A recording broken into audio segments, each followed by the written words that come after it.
चांदी अपने consolidation phase से ऊपर उठकर फिर से 1 लाख रुपए के पार जाने की तैयारी कर रही है। तो सोना भी टैरिफ वार की वजह से तेजी से आगे बढ़ रहा है। देश में होली के त्योहार का जश्न शुरू हो चुका है और सोने चांदी ही इस जश्न में शामिल हो चुके हैं। क्या चांदी जल्दी 1 लाख रुपए के पार होगी और सोने का अगला मुकाम किस लेवल पर है, इस पर बात करेंगे पृथ्वी फिनमार्ट के कमोडिटी डायरेक्टर मनोज कुमार जैन से। मैं हूं कमल शर्मा। मनोज जी, आपका स्वागत है मोलतोल इंडिया में और होली की आपको ढेर सारी शुभकामनाएं। नमस्कार कमल जी, आपको और सारे व्यूवर्स को होली की बहुत बहुत शुभकामनाएं।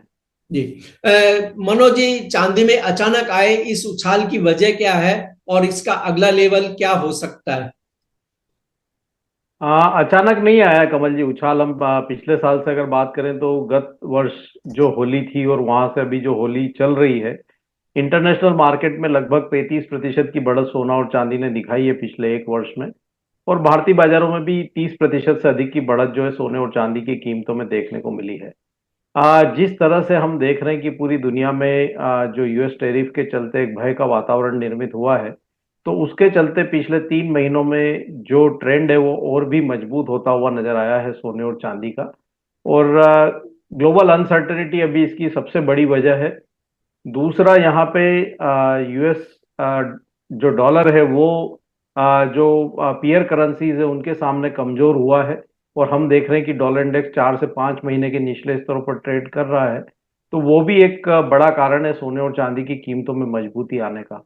तो सबसे बड़ी बात तो ये है कि जो ग्लोबली यहाँ पे यूएस टैरिफ के चलते जो भय निर्मित हुआ है, तो एक सेफ हेवन अपील है वो सोने और चांदी में बढ़ती हुई नजर आई है। और जो निवेशक हैं वो रिस्कियर असेट से निकल करके सेफ हेवन असेट की तरफ जा रहे हैं। तो ये सबसे बड़ा कारण जो है सोने और चांदी की बढ़त का नजर आता है। जी, तो मनोज जी, क्या जो चांदी हम देख रहे थे कुछ दिन पहले, मेरा कहने का अर्थ ये था कि जो कंसोलिडेशन के फेस से गुजर रही थी, क्या उसको अब तोड़ चुकी है और अभी या उस दायरे से अभी बाहर निकलने में थोड़ा और वक्त लगेगा? नहीं, ये दायरे से बाहर निकल गई। कल हमने देखा कि 33.20 एक स्ट्रॉन्ग रेजिस्टेंस बना हुआ था इंटरनेशनल मार्केट में। और भारतीय बाजारों में 98,200 जो एक स्ट्रॉन्ग रेजिस्टेंस था, तो कल हमने उसके पार कीमतों को निकलते हुए देखा है। इनफैक्ट अभी भी कीमतें उस लेवल के ऊपर ही ट्रेड हो रही है। तो हमारा मानना है कि एक जो रेजिस्टेंस जोन बना हुआ था उससे कल चांदी की कीमतें बाहर निकलती हुई नजर आई है। तो यहाँ से आने वाले समय में और भी मजबूती जो है वो शॉर्ट टर्म में देखने को मिल सकती है। जी, मनोज जी, कल जैसे चांदी 1 लाख रुपए को टच होते हुए कुछ ही दूरी पे रही है, बहुत मामूली दूरी रही थी। अब ये क्या पिछले लेवल को पार करके और किस लेवल तक जा सकती है चांदी शॉर्ट टर्म में?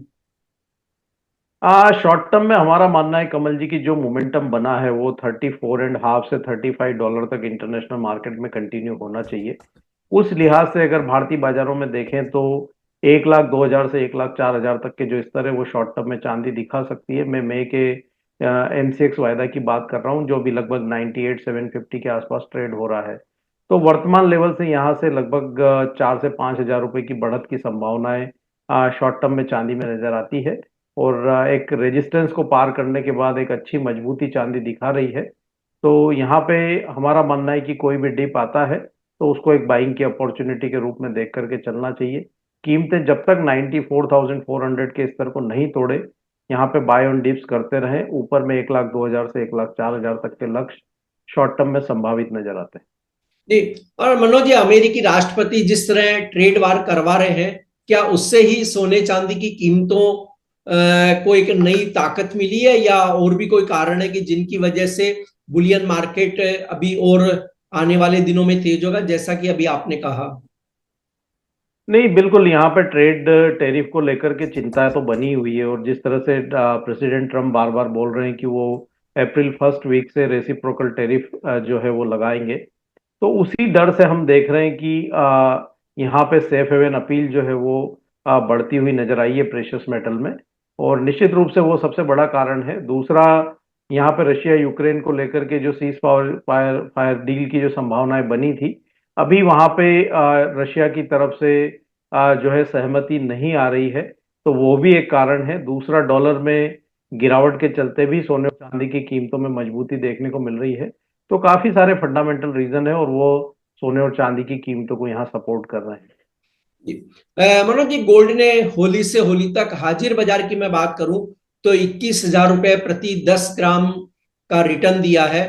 अगली होली तक आप किस तरह के रिटर्न की उम्मीद रखते हैं सोने से? रिटर्न यहाँ पे पॉजिटिव ही बनते हुए नजर आएंगे, लेकिन जितना रिटर्न हमने पिछले एक साल में देखा है शायद उतना नहीं बनता हुआ नजर आएगा, क्योंकि एक अच्छी रैली देखी है, उसके बाद थोड़ा सा यहाँ पे कंसोलिडेशन जो है कीमतों में देखने को मिल सकता है। बावजूद उसके हमारा मानना है कि अगली होली तक इंटरनेशनल मार्केट में 3150 से $3200 जो है सोना जा सकता है। भारतीय बाजारों में अगर मैं बात करूं तो यहाँ कीमतें 94,000 तक जाने की संभावनाएं जो है अगली होली तक नजर आती है। तो लगभग 10 से 12% के रिटर्न जो है अगले एक वर्ष में यहाँ पे बन सकते हैं सोने में। लेकिन पिछले वर्ष के जैसी रैली शायद देखने को नहीं मिलेगी, क्योंकि एक कंसोलिडेशन यहाँ पे सेकेंड हाफ में जो है वो कीमतों में देखने को मिलेगा। जी मनोज जी, अंत में ये कि आज और कल जो अमेरिका से जो डेटा आएंगे उनका बुलियन मार्केट पर क्या असर हो सकता है? हालांकि कल भारत में बाजार बंद रहेंगे। कल भारत में शाम का सेशन चालू रहेगा कमोडिटी के लिए, अगर मैं एमसीएक्स मार्केट की बात करूं तो। जी जी। और इंटरनेशनल मार्केट का बिल्कुल यहाँ पे असर होता है। कल हमने यूएस के इन्फ्लेशन में फरवरी मंथ में गिरावट आते हुए देखी थी, और जो ईयरली बेसिस पे रीडिंग आई थी इन्फ्लेशन की वो 2.8 आई थी, जो कि जनवरी मंथ के 3% से काफी कम थी। तो उसी के चलते हमने देखा है कि एक नकारात्मक असर सोने और चांदी पर पड़ना था, लेकिन मार्केट ने उसको पॉजिटिवली इंटरप्रेट किया, क्योंकि इन्फ्लेशन में गिरावट से जो यूएस फेड का इंस्टेंस है वो थोड़ा हॉकिश से नरम हो सकता है, और उसी को मार्केट ने जो है यहाँ पे पॉजिटिवली लिया, और हमने कल अच्छी बढ़त सोने और चांदी में आते हुए देखी। आज यहाँ पीपीआई के नंबर आएंगे, साथ ही जॉबलेस क्लेम के नंबर भी आएंगे। तो अगर पीपीआई में भी गिरावट आती है तो वहां से भी कीमतों को सपोर्ट मिल सकता है। तो हमारा मानना है कि जो डेटा आना है वो यहाँ पे जो है पॉजिटिव वे में सपोर्ट कर सकते हैं मार्केट को। जी। और कल जो डेटा आएंगे उनके बारे में क्या कहेंगे? यहाँ पे हम देख रहे हैं कि जो ब्याज दरों में कटौती अभी ग्लोबल सेंट्रल बैंक ने की है, बैंक ऑफ कनाडा ने की है, ईसीबी ने की है, तो उसके चलते हम देख रहे हैं कि यहाँ पे जो ट्रेंड है वो थोड़ा पॉजिटिव बनता हुआ नजर आया है। लेकिन यहाँ पे कल जो यूनिवर्सिटी ऑफ मिशिगन जो यूएस के एक डेटा आएंगे, एक तो कंज्यूमर कॉन्फिडेंस के और एक इन्फ्लेशन एक्सपेक्टेशन के।